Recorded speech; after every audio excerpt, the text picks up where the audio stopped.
Welcome to The Explainer. Today we're going to dive into a pretty mind-blowing lesson about reality itself, and it comes straight from an ancient Pali text called the Cūḷarāhulovādasutta. So let's just jump right in with a big question, one that's really at the core of this whole teaching. What if the way you see the world, the way we all experience it through our senses and our thoughts, what if it's all based on a fundamental misunderstanding? So our story kicks off with the Buddha and his son, Rāhula. The Buddha looks at his son and basically realizes, okay, he's ready. He's ready for the big one, that key insight that can lead to absolute and total freedom. So he calls Rāhula over and says, let's go for a walk. They head to this place called the Andavana, which actually translates to the blind forest. How perfect is that? A lesson all about learning how to truly see reality, and it takes place in a spot called the blind forest. You gotta love the poetry there. All right, here's where it gets really interesting. See, the Buddha doesn't just launch into a long, boring lecture. No way. He does something way more powerful. He starts asking questions. Just a series of simple, sharp questions designed to pick apart reality itself. And he starts with the sense we rely on more than any other, our eyes. He kicks things off with a question that seems, well, almost obvious. He asks, Rāhula, what do you think? Is the eye a permanent thing, something that lasts forever, or is it fleeting, always changing? And Rāhula's like, fleeting, for sure. I mean, it's kind of a no-brainer, right? Our eyes change, our vision gets worse over time. Nothing about them is permanent. Okay, so the Buddha takes that answer and immediately builds on it. He asks, all right, if it's fleeting, if it's always changing, is it a reliable source of lasting happiness? Or is that constant change deep down a little bit stressful, a little unsatisfying? And again, Rāhula gets it right away. Unsatisfactory, he says. It makes sense, doesn't it? How can you depend on something for happiness if you know it's just going to change and eventually fail you? And this is where the Buddha goes for the knockout punch. This is the big one. The Buddha puts it all together. He says, look, if the eye is fleeting, if it's unsatisfying, and if it's just programmed to change, does it make any sense at all to look at it and say, this is me, this is mine, this is my true self? And Rāhula's answer is just boom, certainly not. And that's it. That's the whole foundation right there.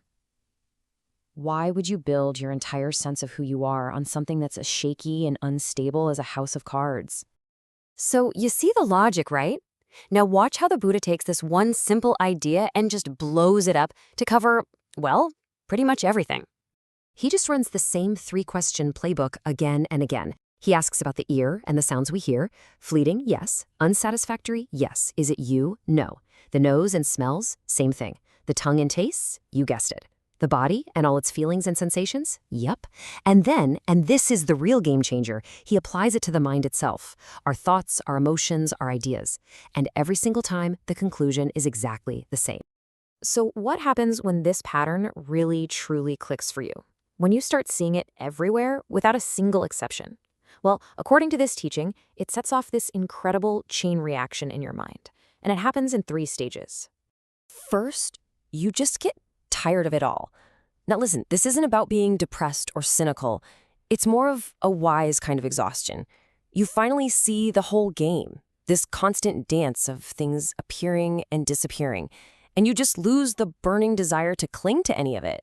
And once that clear-sighted wariness sets in, something else happens naturally. You detach.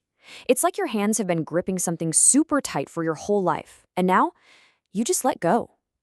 That emotional roller coaster of I need this and I hate that, it just starts to level out. The grip loosens. And that, letting go, that is the key that unlocks the cage. That's the final step, freedom.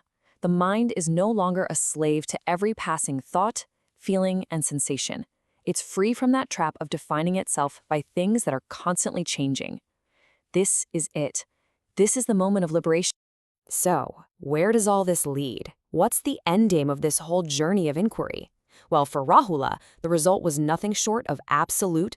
The text says that in that freedom, the knowledge arises right along with it. It's not just a thought, it's a deep, certain knowing. I am free. He understands that the whole stressful cycle of existence is just over.